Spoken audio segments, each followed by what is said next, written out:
ভালো তৃণমূল যারা খোঁজার চেষ্টা দিয়েছে আমার তো মনে হয় গ্রিন সিগন্যাল পাওয়ার পরই থানায় গিয়েছে, কারণ তিনবার সিআইডির কাছ থেকে ডাক আসলো, তিনি হাজিরি দেননি। পরবর্তীতে দেখলাম কি হঠাৎ করে তৃণমূল কংগ্রেসের অ্যাকাউন্টকে ফিক্স করতে হবে, একটা চিঠি করে দিলেন। তবে চিঠির বৈধতা কত আছে না আছে পার্টির অভ্যন্তরীণ ব্যাপার।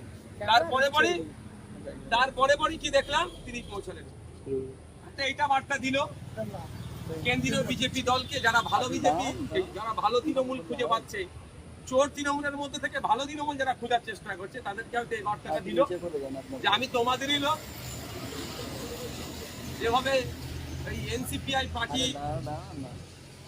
তোমাদেরই লোক বকলমে গিয়ে তাদেরকে তাদের ছাতার নিচে মাথা দিয়েছে, আমরাও যাব বা উনি যাবেন। অন্তত আমি যাচ্ছি হাজিরা দিতে, আমাকে ডিস্টার্ব করা হয়। যে আরব বিশ্বাসের জন্য বেশি কাণ্ডে সারা পৃথিবীতে আমাদের ভারতবর্ষের কলকাতা আর ওয়েস্ট বেঙ্গলের নাম মাথা হেঁটে হয়েছিল, সেটা কোনোভাবেই ছাড় পাই। শুধু তাই নয়, যে টিকিটের টাকাগুলো রিফান্ড কিভাবে হবে তার কাছ থেকে ব্যবস্থা করা হয়।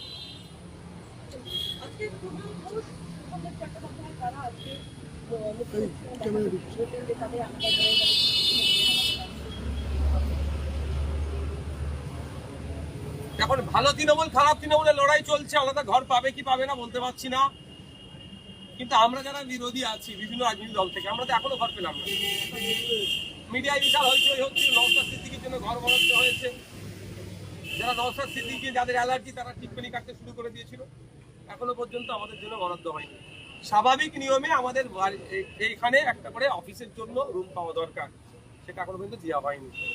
স্পিকার স্যারের কাছে আমি আশা করব যে প্রত্যেকটা পার্টি যারা আছে তাদের জন্য ঘর বরাদ্দ করা হোক।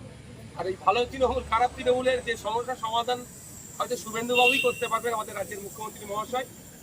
শুভেন্দু স্যার হয়তো করতে পারবেন, ওই জন্য তার কাছে গিয়েছিল। কিন্তু প্রতি উত্তর কি পেয়েছে কুণাল বাবুদের কাছ থেকে আমার মনে হয় জানা দরকার। তৃণমূলটা কারা বলেন তো ঋতুব্রত বন্দ্যোপাধ্যায়রা তৃণমূল আর বিজয় ঘোষরা স্পিকার স্যার ভালো বলতে পারবেন অরিজিনাল তৃণমূল কারা। ভালো তৃণমূল খারাপ তৃণমূলের কোনো বিষয় আছে? অরিজিনাল তৃণমূল কারা, আপনি যে জায়গায় ধোঁয়াশার মধ্যে আছেন আমিও আছি। কারণ যে তৃণমূলের প্রতিষ্ঠাতা মমতা ব্যানার্জি, তাকে এড়িয়ে বিরোধী দলনেতা নির্বাচন হচ্ছে সেই রাজ্য থেকে কেন্দ্র পর্যন্ত। এক নম্বর। দ্বিতীয় কথা হচ্ছে অ্যাকাউন্ট ফিজ করার জন্য চিঠি দেওয়া হচ্ছে। আবার শুনছি নাকি তাকে মানে তার রাইট নাই এই চিঠি লেটার করার, তার আগে তাকে রিভোক করেছে। কারণ এই যখন ধোঁয়াশার মধ্যে আছে, আমার মনে হয় পশ্চিমবাংলার ক্ষেত্রে মাননীয় স্পিকার স্যার বলতে পারবেন আসল তৃণমূল কারা। হাইকোর্টে এটা রায় করিয়েছিল, সেই হাইকোর্টে সেই রায়ে বলা হয়েছে স্পিকার যাকে বিরোধী দলের নেতা হিসেবে স্বীকৃতি দিতে, সেটাই দেখুন আজকে একটা অর্ডার এসছে, অর্ডারের ভিত্তিতে আপনার এটা আমরাও জানতে পারছি। কিন্তু এটা দেখুন, এটা এই যে জুডিশিয়াল প্রসেসটা কিন্তু সম্পূর্ণ হয়নি। আগামী দিনে কি হবে দেখতে হবে, কোন বেসিসে দিয়েছেন না দিয়েছেন সেগুলো তো একটা প্রসঙ্গ আছে। আর আমার মনে হয় আজ থেকে যদি সেশন শুরু হচ্ছে, অষ্টদশ বিধানসভা প্রথম সেশন, সেই জন্য হয়তো এইগুলো ইন্টেরিয়াম অর্ডারটা হয়তো এসেছে।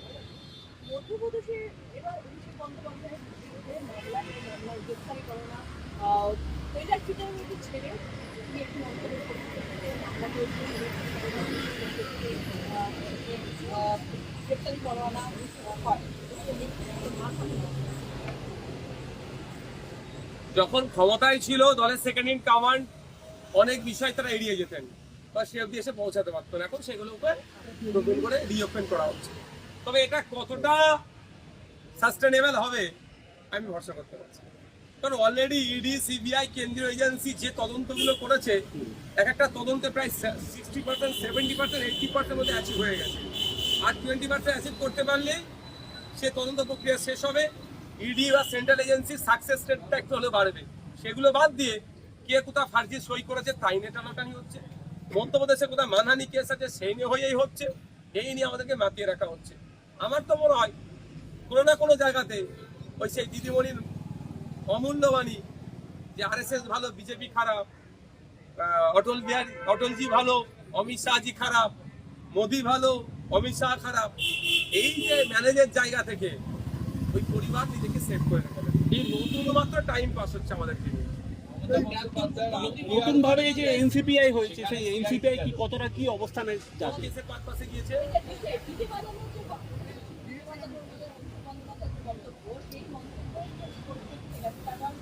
মমতা বন্দ্যোপাধ্যায় বোনের মেয়ে, তিনি Abhishek Bandyopadhyay social media handle করেন।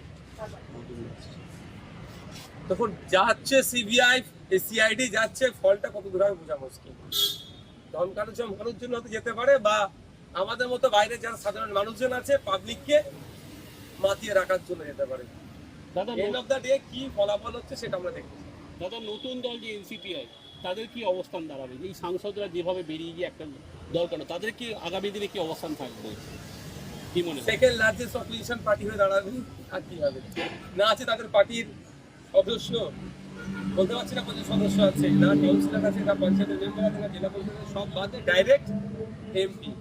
আবার তাদেরকে কষ্ট করতে হলো না, হায়ার করে পেয়ে গেল। এটা কি হচ্ছে? বাংলার মানুষ ও রাজ্যের মানুষ দেখছে। এটা গণতন্ত্রের জন্য স্বাস্থ্যকর দিন নয়, এটা গণতন্ত্রের জন্য অস্বাস্থ্য। অত্যন্ত প্রতাপ নেতা রাজ্যের প্রাক্তন মন্ত্রী উদয়ন গুহর মাথা বাঁচাতে আজকে হেলমেট ব্যবহার করা হচ্ছে, তারপরও প্রচুর পচা আলু, টমেটো, জুতো, ডিম সব ছোড়া হচ্ছে। কম ছোড়া হচ্ছে। যদি আমার ছোড়াছুড়ির পক্ষপাতী নয়, আপনি যার নাম নিলেন বলবো কম ছোড়া হচ্ছে। পশ্চিমবাংলার রাজনীতিকে বিগত 5-7 বছর 10 বছরে যারা কুলুষিত করেছে, তার মধ্যে একজন হচ্ছে উদয়ন বাবু, যে নোংরামি করেছে। এই ডিম জুতো এই ছোড়ার পক্ষপাতী নয়, কিন্তু যা ছুটছে কম ছুটছে। ছোড়া হচ্ছে, প্রশাসনের ব্যবস্থা নেওয়া দরকার, আইন হাতে তুলে নেওয়া আইন পক্ষপাতী নয়। ক্ষমতায় যখন ছিল মানুষকে মানুষ ভাবতো না। ওই উদয়ন গৌর বাবুর এলাকাতে তার সিকিউরিটি গার্ড একটা গাড়ি রেখেছিল একজনের দোকানের সামনে প্রতিবাদ করার জন্য, যে দোকানের গাড়িটা দোকানের সামনে থেকে সরিয়ে গিয়ে ধোঁয়া পরিষ্কার করছিল। প্রতিবাদ করার জন্য তাদেরকে তুলে নিয়ে গিয়ে এমন মার মেরেছিল, মারা গিয়েছিল। সেই কেসটাকে টোটাল ধামাচাপা দিয়েছিল ওই উদয়ন বাবুর নেতৃত্বে। মেয়েদের সাথে কথা বলে ফ্রেন্ডশিপ করতে চাও? নাম্বার চেও না, ফ্রেন্ড অ্যাপে ডাইরেক্টলি অডিও বা ভিডিও কল করো। কোনো ডিএম নেই, কোনো ওয়েট নেই, কোনো সিন ইগনোর নেই। সিধা কথা শুরু করো বিনা কোনো ঝাঞ্ঝাটে। কল ফ্রি আছে। পাপ করেছে, পাপের এখন কাজচিত্র দিন শুরু হবে না আইনের মাধ্যমে। প্রাক্তন মুখ্যমন্ত্রীর সিকিউরিটি তুলে দেওয়া হয়েছে, পুরনো সিকিউরিটিতে তুলে দেওয়া হয়েছে। গতকাল সকালবেলায় হঠাৎ করে না দিয়েই এমনটাই অভিযোগ, এবং তারপরে তাকে নতুন যে নিরাপত্তা পক্ষী দেওয়া হয়েছিল মমতা বন্দ্যোপাধ্যায়, তিনি সেইটাকে পুরো দেখুন, ওয়েস্ট বেঙ্গল পুলিশের পিএসও কতদিন থাকতে পারবে এই রুলস আমার জানা নাই। আমি সেন্ট্রাল ফোর্স আছে, কোর্টের মাধ্যমে আমি পেয়েছি, আমারও পিএসও চেঞ্জ হয়, পিএসও 1-2 মাঝে মধ্যে চেঞ্জ হয়, সেটা ম্যাক্সিমাম 6 মাস সেন্ট্রাল আর্ম ফোর্সের মধ্যে সিআইএসএফ এর পিএসও চেঞ্জ করে দেয়। আর আমরা শুনছি 20 বছর আছে কারো কাছে 10 বছর আছে, কারো কাছে 15 বছর আছে পিএসও। এটা হয়, এটা থাকলে আমার মনে হয় এই নিয়মটাকে বদলানো দরকার। এটা কি হয়, প্রোটেক্টিভ আর পিএসওর মধ্যে একটা পারিবারিক সম্পর্ক গড়ে উঠে যায়। অনেকে দেখা গেছে গত 17তম বিধানসভাতে এই অভিযোগ ছিল একজন বিধায়কের পিএসওর বিরুদ্ধে, তিনি তোলাবাজি করছেন বিধায়কের হয়ে। কারণ বেশি দিন থাকলে এই সম্পর্কটা গড়ে ওঠে। ব্যাগ ধরিয়ে দেবে পিএসওর হাতে, ছাতা ধরিয়ে দেবে, ছবি তোলাবে। কিন্তু আমার পিএসও ছবি তোলার কাজের জন্য দেওয়া হয়নি, আমাকে ব্যাগ ধরানোর কাজ জন্য দেওয়া হয়নি, আমাকে দেওয়া হচ্ছে আমার প্রোটেকশনের জন্য। আর দীর্ঘদিন থাকলে কি হলো, ক্লোজ হয়ে যাচ্ছে, সব কাজ করিয়ে নিচ্ছে, ইল্লিগাল কাজে হয়ে যায়। আমি আবারও রিপিট করছি, ওয়েস্ট বেঙ্গল পুলিশের ক্ষেত্রে এই নিয়ম বিধিটাকে আনা দরকার, যেভাবে সেন্ট্রাল আর্ম ফোর্সেসদের আছে, যে 6 মাস ম্যাক্সিমাম 6 মাস পোস্টে, তারপরে অন্য পোস্টে চলে যাবে। এটা করা দরকার। এখন মমতা ব্যানার্জি তিনি পিএসসি নেবেন কি নেবেন না তার এখতিয়ারের মধ্যে পড়ছে। যদি না নেয় নিশ্চিতভাবে তিনিও লিখিত দেবেন। আর তুলে নিয়ে অন্য পাঠিয়েছে, এটা খুব একটা অন্যায় কাজ নয়।